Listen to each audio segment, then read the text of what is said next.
Welcome to Beyond Sunday. I'm Steve. This is Sarah. Hey everyone. And we are coming together today via video because of the snowpocalypse. We don't have church this morning, so we thought this would be a nice way of crossing the podcast over with the Sunday morning experience and still answering your questions, but not in a normal format, I suppose. Yeah, so something a little bit different. I don't know how often we'll do this, if we'll ever do it again. We'll see how this actually goes. This might be a one and only, but it's a special occasion. We're having a snow day, so we thought we would bring you a video podcast. It reminds us of so many years ago when we had the COVID shutdowns and we had to do a million videos. So a lot of good and weird memories from that. We haven't done video since. And some of our older students might even remember that. They would have been younger, like very young, junior high. But yes. You might remember all of the videos we yeah. produced. We also did Christmas devotionals at one point. Yeah, that was fun. That was a long time ago. But we were just talking about like the last time we faced like really bad snow. I mean, we've had bad snowstorms here and there over the years. But we were thinking about a trip that we took to Canada several years. Why don't you give them a little bit of the details of like what we used to do year after year? Yeah, okay, so we used to head up to Toronto to visit the O'Boyles. They always had when they lived up in Toronto, they had a Christmas open house at their house, and we would come up for the weekend and kind of help them prepare for that and just be there for the open house and get to meet a lot of the people that they were ministering to because we were also serving them in the summer at Willow Springs Camp. So it was always this really cool thing we got to do every December we went up. One December, though, we are on our way back home from that, and we were coming down through Buffalo and on 90, if you know how that works, like Lake Erie, 90 runs along Lake Erie, and so when it snows, you get all that lake effect snow. So it started snowing on our way back. Yeah, it was late Saturday night. Yeah, it was late Saturday night. We were trying to get back for Sunday morning, and a terrible snowstorm hit. I mean, we were talking about a rapid accumulation of several inches, where it got so bad that we had to eventually pull off the closest exit. I mean, not just us, but I mean, dozens of cars all got pulled off on an exit because the roads were so bad. I think the police were telling people to get off the road. Yeah. Because they were trying to plow it and it wasn't working well. It was dangerous. So off the exit that they had us get off on was the seediest of all little motels and there was nothing else available. Yeah. So if you didn't go to this motel, that was it. One sketchy little motel, that's all there was. And so we all kind of ended up at this same spot. Several cars that had pulled off. You couldn't see the lanes on the highway, but there were still semis, and they didn't seem to be slowing down. So we needed to get off. So we get off at this motel, and I'm assuming on a normal day, this motel was probably $20 to $30 a night. But on this special night, when we went in, they charged us, I think, over $90 to stay there for one night. And it was the seediest of all seedy little motels. And when I'm saying seedy, I'm saying like it was very dirty. Yeah. I don't think it's been updated since 1963. It was bad. My favorite memory of the whole thing was we pull off and like obviously there's just a million cars. Like, and by a million I mean maybe 30 cars that all pull into this place because they're like, well, this is what we're gonna have to do for the night. And there was this car full of like, I think probably college age girls, and they get out of the car and they come over to us and they're like, do you think we're safe here? And we're like, I hope so. Like, I can't we don't know. promise anything. Yeah. But they were freaking out, and I totally get it because it looked like something out of a horror movie. And so Sarah and I did not sleep at all that night. No. We stayed up the whole night. I think just making sure it was just Tessa and Lucas at that time, making sure that they were safe. And I don't know if we slept on the beds. I know. We were afraid to touch anything. Things were like broken in the bathroom. So the whole thing was sketchy. But we needed some shelter from the storm for like a few hours. And then I think by 5 a.m. we were like, let's get back in the car and get going again. It felt like 4 or 5 a.m. We got back into our car. I think it was still snowing, and we ended up at a Tim Hortons. We did. In Erie. And Tim Hortons made it so much better. So if you're ever in a snowstorm, Tim Hortons is the answer. I'll tell you what I remember about that too, though. I have this picture in my mind when we opened the van door to get the kids out, to get them into the hotel room. So huge snowflakes are just blasting. So I open the door, and Luke is probably 2 at the time. He's getting pounded in the face with these giant snowflakes, and he's giggling. He thinks it's the best thing ever. He loves it. So I just have this like sweet memory of like we're in full on panic, like what do we do? And like we're just thinking safety and the kids, and they're like snow. They were so delighted to be pounded with these giant snowflakes. So it was just a sweet memory that I have. I just opened that van door. He gets blasted and he's just giggling. So that's kind of what I remember from that night too. And now those children are in the teen ministry. So at least our topic for today, which is faith, trust, and doubt. Like, what do we do with these things? So we're continuing on a Q&A series. And if you haven't been watching or listening to, you can't watch it. If you haven't been listening to our podcast, we've been covering questions that you wrote in several months ago. And I think we're about 9 weeks. This might be our 9th week in the Q&A series. Yeah. So there's a good back catalog for you to go and check out. And I would encourage you to do that. I think there's a lot of good content there for you to listen to. And maybe it's a question that you wrote a long time ago and you're like, oh my goodness, I forgot all about that. And you'll find it there. We've really enjoyed answering these questions. You guys have written in incredibly insightful and I think well thought out questions about faith and about God and about who we are as believers. So thank you for doing that. And we're just going to get right into our first question. So go ahead, Sarah. Yeah, so this whole section today is called Faith, Trust, and Doubt. And all of these questions kind of surround the topics of faith, trust, and doubt. And as believers, I think we all have these questions. So I love these questions. I think they're great. I think we can all struggle in these areas in one way or another in certain seasons of our life. Or if you're struggling with, do I believe at all? This is going to be good for you to listen to as well. Because I think sometimes we make this assumption, if we jump into this faith thing, it has to be just, oh, we can never waver. We always have to just fully 100% buy into everything that we're told. And I think part of our faith journey, there is a struggle to it. And so maybe that kind of gives you a sense of encouragement or hope that this does not have to be a perfect walk, because it never will be a perfect walk, but we do have a perfect Savior. So question number 1 is, what can I do to trust God more? Yeah, and this is kind of a long road kind of thing. It's not, you can't instantly trust anybody. Like we know that you can trust God because we've learned it over a long period of time. And it's like any relationship, any friendship that you have with anyone, trust is built.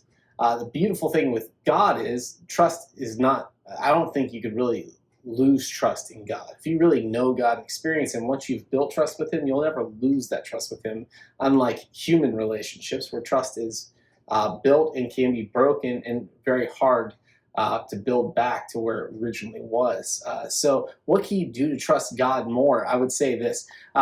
You need to take time to meet with God so you see what He promises, understanding what God has done. Listen to the testimonies of other people is an incredibly important aspect of trusting God more, because you see how God has been faithful to other people. And then really taking inventory of how God has been faithful to you. Like when you recognize good in your life, like reminding yourself like that goodness is from God. Like, and when you've gone through hard things and you come through it, that strength that was built is from God. And this is all things teaching us to trust God in all things. And I think as you do that, you build up this habit of recognizing that God is the one that's providing all of these things. It's not me that's provided this. It's not this world that has provided this. It all comes from Him. And it's through those means that we come to trust Him all the more. Yeah, and I would say too, so one of my favorite verses is Proverbs 3, 5, and 6. This trust in the Lord with all your heart and do not lean on your own understanding. Mm-hmm. And I think that's the part too where we can trust God to a certain extent and we can say, yeah, I trust God. But we tend to fall back on what we think should be how things should go. In a lot of situations, like we tend to still lean on our own understanding, just given our limited lens and viewpoint of a situation. We tend to think, well, this would be the best outcome or this is the best path forward. But sometimes that's literally just coming from us. So to try to kind of back up and take a wider lens on something to go, okay, God knows more about the situation than I do. He can see things I can't. He knows what needs to happen in certain situations for His will to be done. To be able to let go of our own understanding and to lean on God. It's definitely something we have to kind of continually work at as Absolutely. believers. It's our trust in God can be tested quite frequently just from our own internal what we feel like should happen in a situation. It's like, yeah, I'm trusting Him, but I really need it to go this way. Yeah. You know? So sometimes we have to step back and go, am I trusting God, or am I still leaning on what I think is best here? Yeah. Really allowing God to provide, Mm-hmm. and just let God be God instead of me trying to be God and saying I trust the Creator of the universe. So let's go to the next question. And this kind of leads into the next one that says, how can I stay true to my faith? That's great. Staying true to your faith requires discipline and obedience. So a big part of staying true to your faith, it's the answer that we give you all the time. This is nothing that's going to sound shocking or surprising. It's meeting with God all the time, like throughout your day, having a special time with God every single day where you're consuming His Word. You're allowing it to enter into your heart and your mind, and just allowing you to concentrate and meditate on who He is. Surround yourself with godly people. This is an incredibly important aspect of it. If you need encouragement all around you, you need people that are well ahead of you in your life to help you understand what the long road looks like as a believer. And also surrounding yourself with Christians that you're building off of one another with. But it's those are all very important aspects of the faith journey. And so if you want to remain true to it, you've got to change habits, taking away what is no longer, good, and replacing it with what will suit the life that you're pursuing. Mm-hmm. Yeah, I would say one of the first things you said was being obedient to God, and I think that is not, that's pretty countercultural. That's not what people want to hear. It's not necessarily the easy path, but it is part of this process of staying true to your faith, is remaining obedient to His Word. Mm-hmm. And that's not always going to be fun or easy. I mean, He does call us to more. And it is a better life in Christ and living for Him and serving Him. But that does not mean it's an easier life. And so sometimes it is setting aside our own desires and wants and following what we know we should do. Absolutely.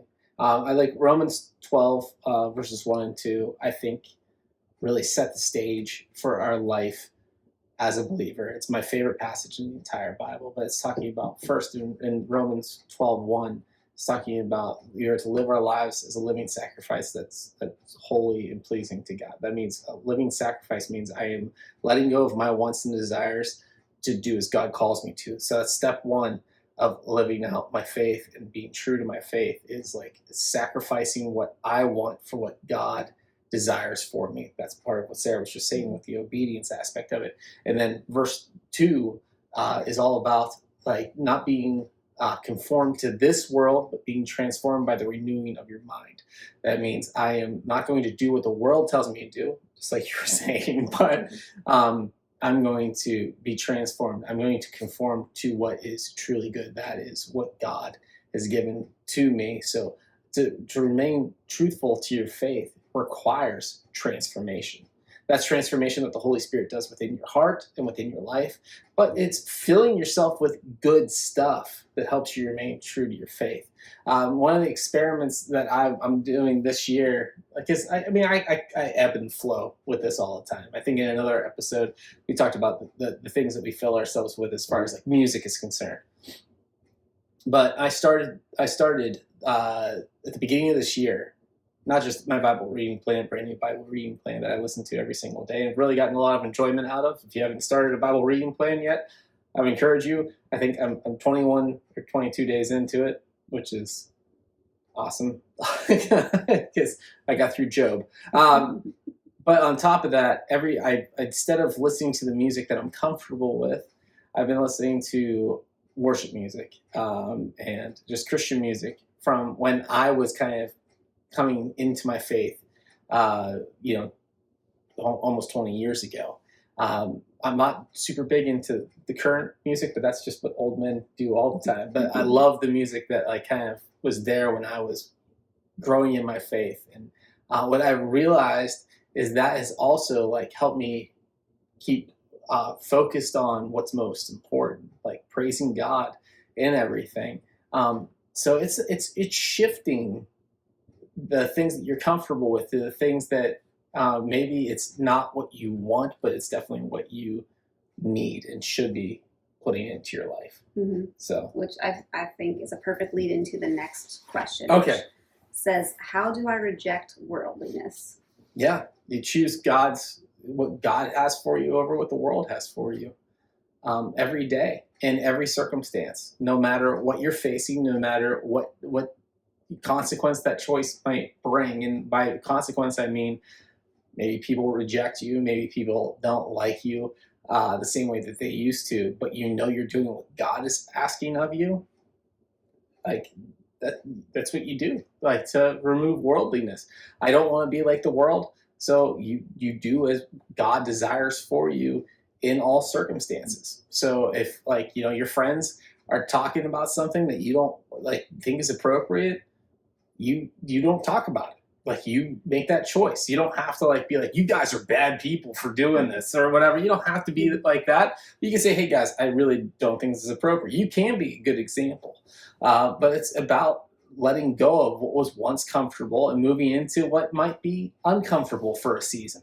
But I think the best things come out of a little bit of discomfort.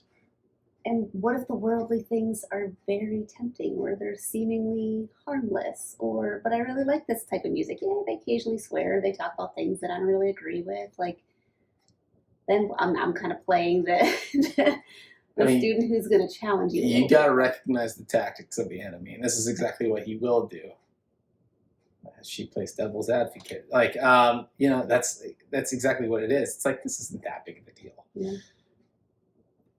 Little things add up to big things, like whether we want to recognize that or not. It's the truth. It's like when I just allow my mind to be overwhelmed with worldly music, or like watching shows that have like maybe not the dirtiest like comedy in it, like but it's still like stuff that's like not the healthiest for us. When you look at all those things, they start to add up, and it starts to shift your focus on what is okay and what's acceptable.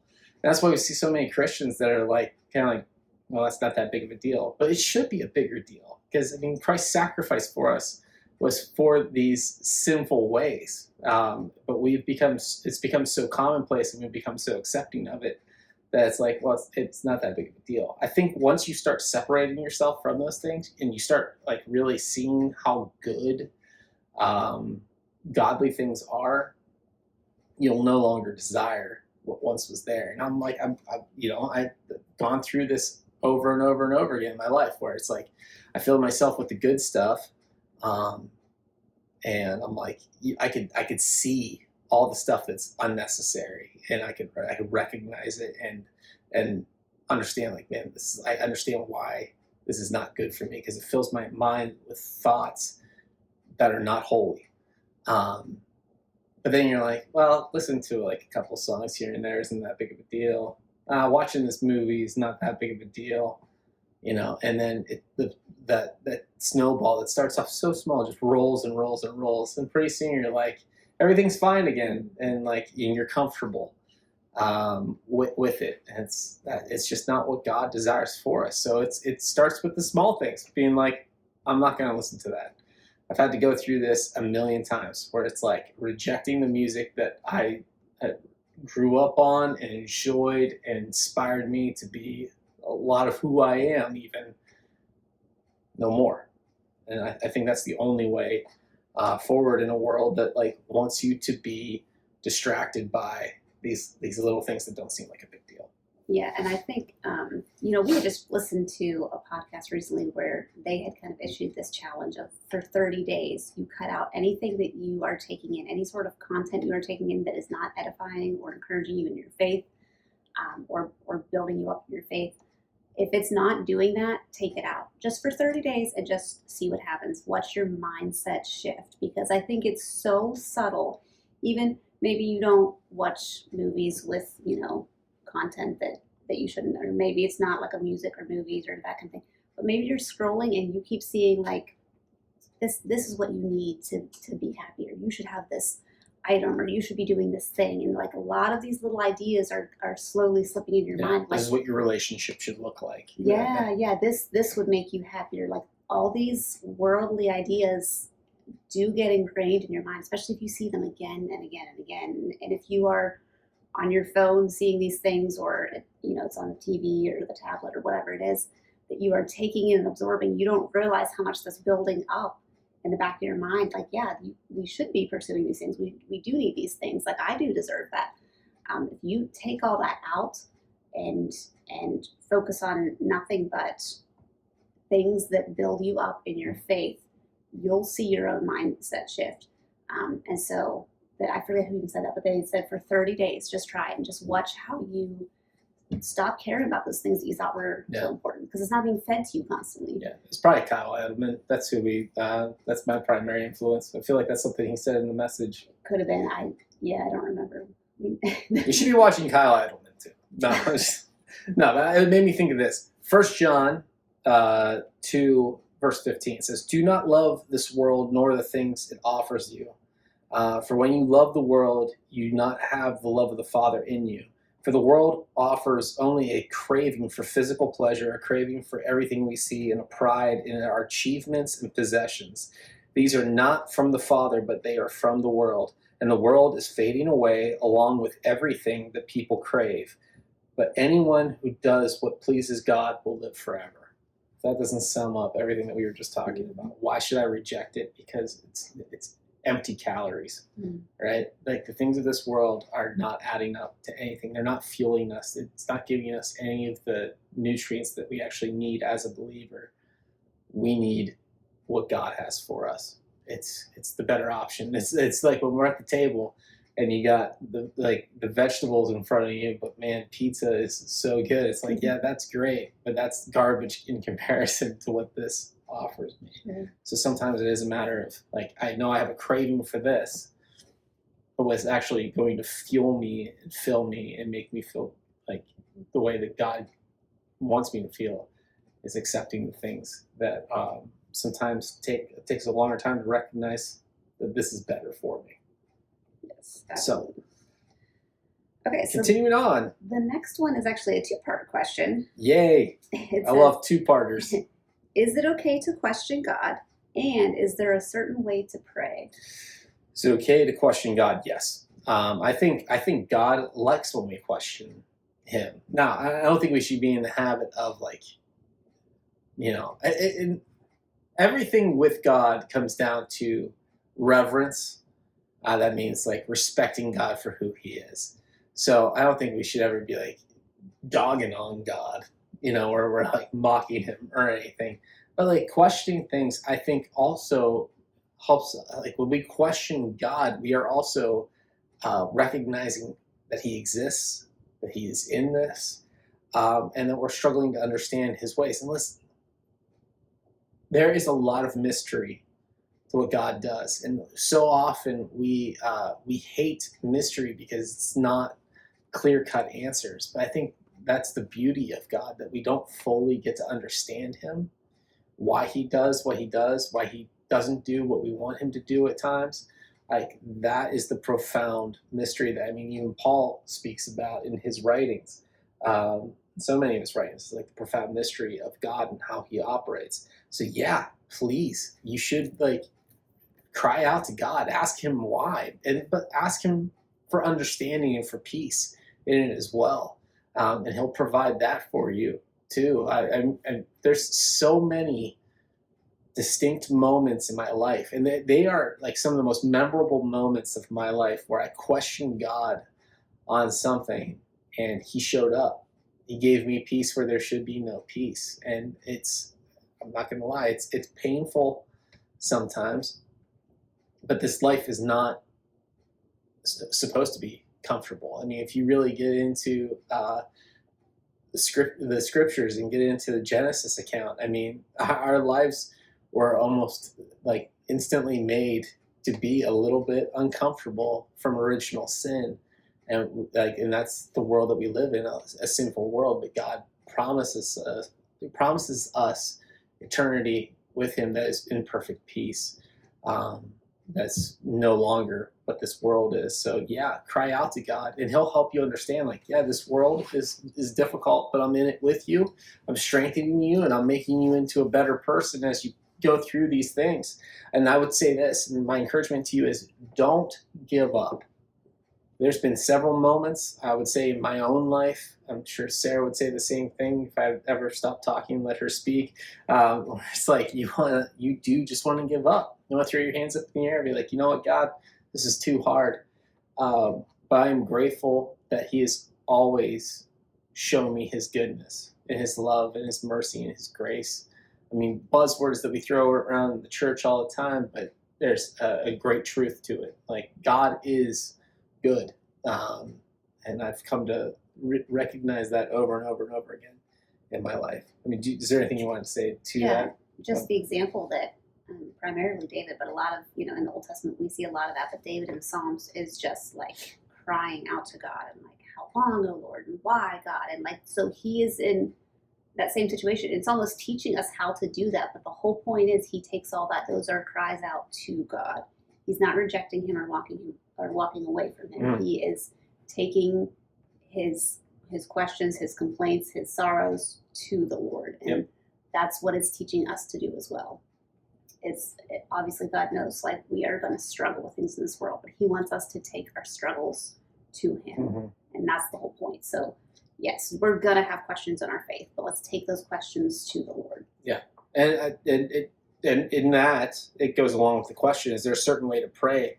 I don't know if it's asking, like, when I'm questioning God, is there a certain way that I should be praying? But I think it's all the same. Is coming to understand what prayer needs to look like. Prayer is conversational. We just covered this a couple weeks ago on Sunday morning as we were going through Timothy, and we'll continue our First Timothy series when we get back, in service. There is no specific way to pray. Now, Jesus does set before us the example of how one could pray.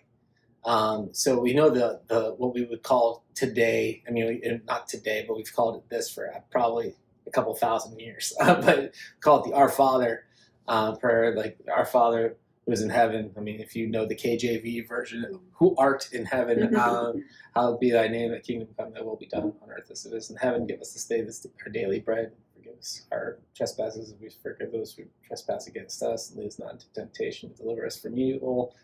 For thine is the kingdom forever. Amen. I missed a part. They're pretty good. They'll write about it in the comments. The whole thing is, like, what Jesus is setting before us there is kind of a roadmap as to how we can pray, and elements that we can incorporate into prayer.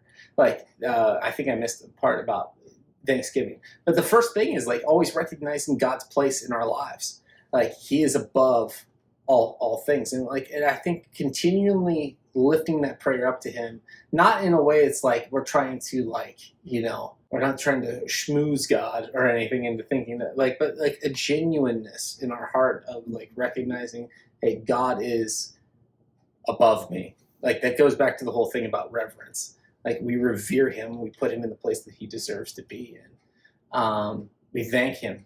We're grateful to Him for all that He provides us daily. And I think it's important for us to recognize that, like, everything that we possess is because He has given it to us. Everything that we eat, everything that we drink, every bit of material that clothes us, the roof that is over our head has all been provided by God. And you might say, how? It's not necessarily directly, but a lot of times indirectly. It's that God has given your parents or you the capability to work, to earn that money, to bring home that paycheck, buy those things. Like everything is provided by him because he created it all.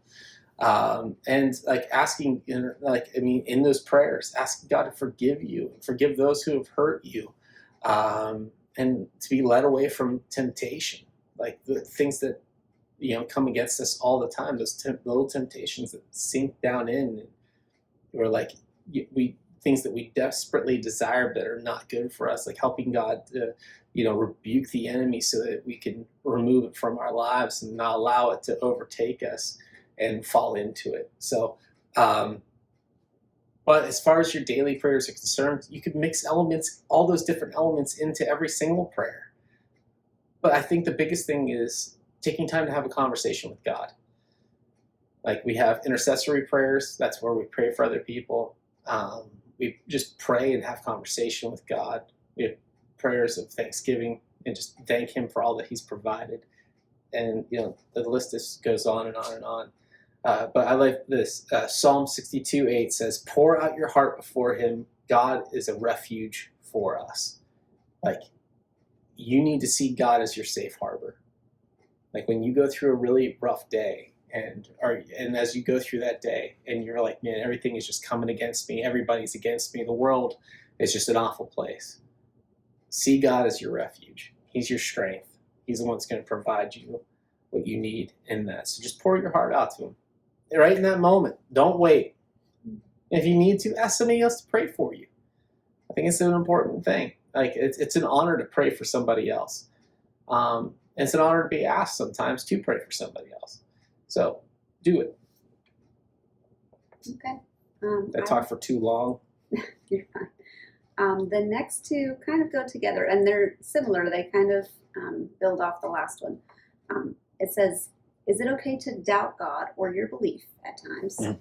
And along with that, have you ever felt doubt in your faith, and what did you do to deal with it? I've absolutely felt doubt. I'm sure you would say the same thing. Absolutely. Where you've doubted your faith. I've doubted so many things about God over. I don't know if there's ever going to be a time. I think as you mature as a believer, you do it less. But I don't think there's anybody that's so perfect that would say like, yeah, I never doubt. Like, that would be arrogant for us to say, because it's our human nature to think that we know better. And I'm sure people who are slowly being perfected and sanctified over time have come to a better place where it happens very infrequently, if at all. But I will say for myself, yeah, there's been plenty of times where I've doubted. I've doubted God's goodness. I've doubted God's direction, God's calling on my life, like everything. There's not been an area of my life that I'm not like, you sure you know what you're doing, God? And as soon as you say that, like if you really vocalize that, it makes you come to realize that, man, I am way out of line. Like, yeah, God knows what he's doing. But yeah, it goes along with the last question. Yeah, it's okay to doubt God from time to time, because once again, it's recognizing that God's in my life and I'm building a reliance on him. So we're asking questions, and like we are desirous of answers and understanding. Do we always get to completely understand God's will and way? No. Like we were saying just a little bit ago, we don't always get to see that. But as we grow, I think we come to see, man, God is faithful not just to me, but to so many people. Like when they did that Testimony Sunday almost a month ago, and had 3 different people share their testimony. You listen to what they have to say about what God has done in their life and how he's transformed them. It's like, man, God is good and he is in it. Go back to our Thanksgiving service when people do their testimonies, and it's the same thing. Sarah's done her testimony that night and talking about like God's goodness in her life, and even within her testimony talks about like the struggles that come along the way. Mm-hmm. If you've been part of the team ministry for, I don't know, a year, you've probably heard my testimony 10 times. Because I'm just very willing to share, like, yeah, there's been difficulties that I've gone through that caused me to doubt God's like faithfulness.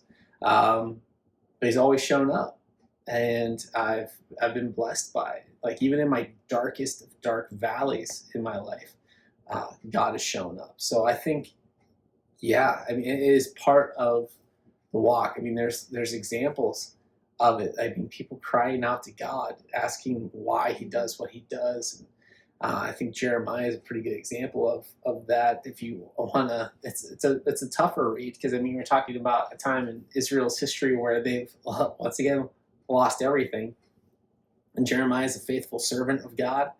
He's like, God, why? Why all of this? Why all this pain? He's doubting. I mean, you have in the New Testament, you have like Peter's denial, which is a form of doubt. Like, like I'm doubting that God, He's going to come through for me in this, so I'm going to deny that I even knew Him, so that no pain comes against me.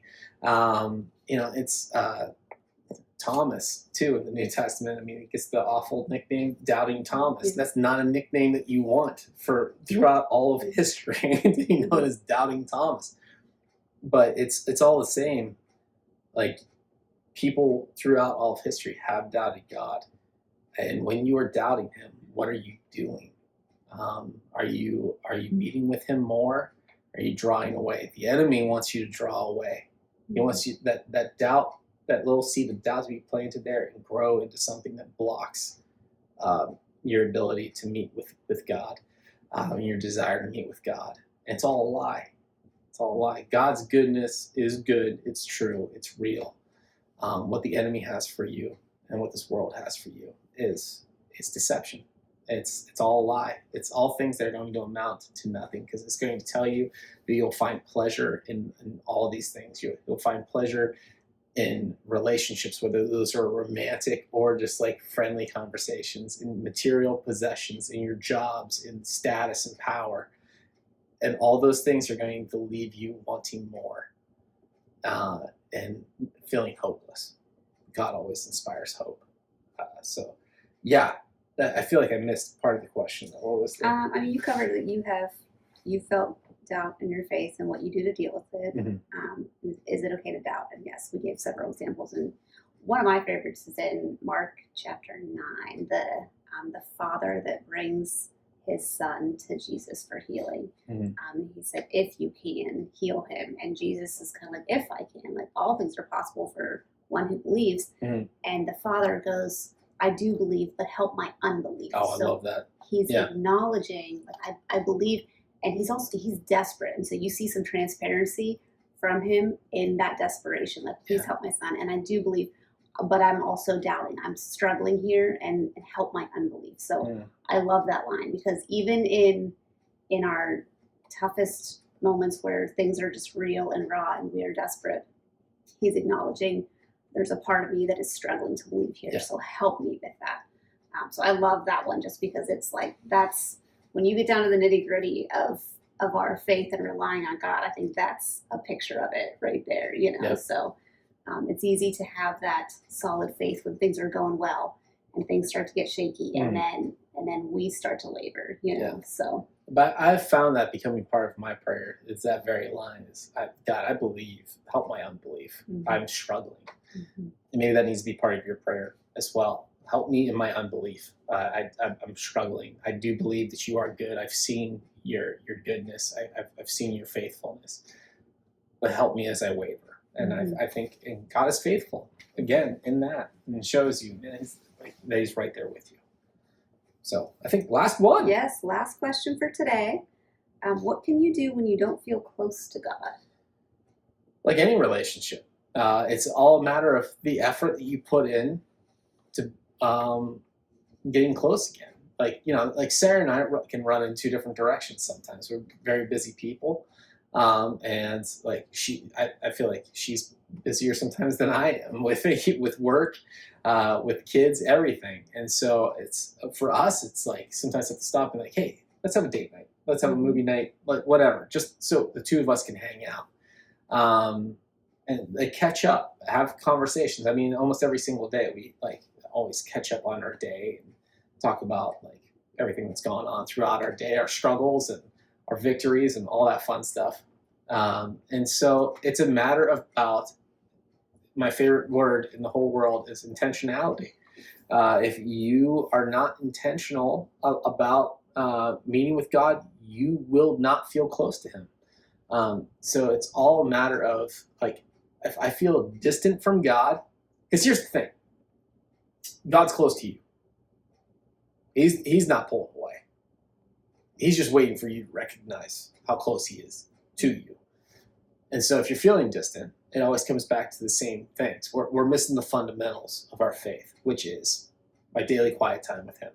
I'm not meeting with him. I'm not growing in. I'm not focusing in on him. I'm not meditating on his word. Because you might be going through the motions, like a lot of people will do, where they, it's like, well, I'm doing the Bible reading plan, but like you're listening to it, but you're not hearing it. Mm-hmm. And I've done that too. There's some days, man, when we were going through Job, I keep dogging on Job, but it's the truth. Like there's some days where we were listening to Job and I'm like, I'm tuning out. I'm playing Block Blast. I'm like, I'm just trying to get through, like trying to keep the habit going. But I'm not really tuning in. And then I listened to Tara Lee Cobble at the end, and I'm like, oh man, like I should have been paying attention a little bit more, because she's like pointing out all like the God moments, the God shots, as she calls it, of like how God is showing up in it. And it's like, oh, okay, like there's so much more to this. So if you're not feeling close to God, are you paying attention to what you're doing? Because God's there. Like he's never distant from you. He's never like James 4:8, draw near to God and he will draw near to you. Like he shows you he's there. So you need to put in the effort to build that bond. Like any relationship, if you want to have a close relationship with a friend, you meet with them on a regular basis. You sit down, you have conversations, you get into the depths of what's going on. You become vulnerable with that person. It's the same thing with like romantic relationships, like the boyfriend, girlfriend, eventually, the person that you want to be your spouse. Those relationships should be the most intimate, like where they know your innermost working, your innermost being, like you're having that depth of conversation with them. It should be even further than that with God. Like the person that should know your inner, he knows your innermost workings, but are you revealing those to him? Like from within, like are you giving those things up to him, or are you just kind of like, oh, God already knows me, God already, like he created me, he knows everything, right? No, like he wants you to see that, he wants you to love that, and he wants you to be vulnerable with him. So if you're not feeling close, it's because the effort's not there on your part. It's not that God's not showing up. A lot of times it's I'm not showing up. Or you're not liking how God is responding. And sometimes that's the problem too. That's true too. Sometimes we just don't like, the answers we're getting or not getting in a situation. But there are definitely seasons. I would say that's fairly normal and natural in a person's faith journey, that you have seasons where people almost they describe it as just distance or dryness, or they just don't feel that connection. And we're kind of like basing that on emotions. But if I'm going through a season where I don't feel close to God or I feel distant, he didn't move. I've gotten into like repetitive motions, and I'm not having that like quality time with him. So if that's happened to you, or you're in that, you can feel that. Understand that's normal, that's natural, but that's going to take, like you said, intentionality and effort on your part to have that quality time where you are spending time with the Lord daily, and you are eagerly trying to seek him and learn from him and let him work in you. Absolutely. And it probably means, like we said before, you cut out some other things to make that happen. Because if you're letting other things speak into you louder than God, like obviously one is going to overtake the other, and you're going to feel distance primarily because the noise is so loud of all the other things that are coming at you.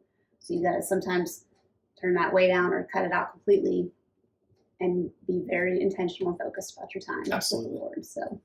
Absolutely. So that's all we have for you today. Our prayer for you is that you continue to grow in your trust and understanding of who Jesus is and who God is in your life. We pray that you keep safe over the next day or week or month or year. We don't know.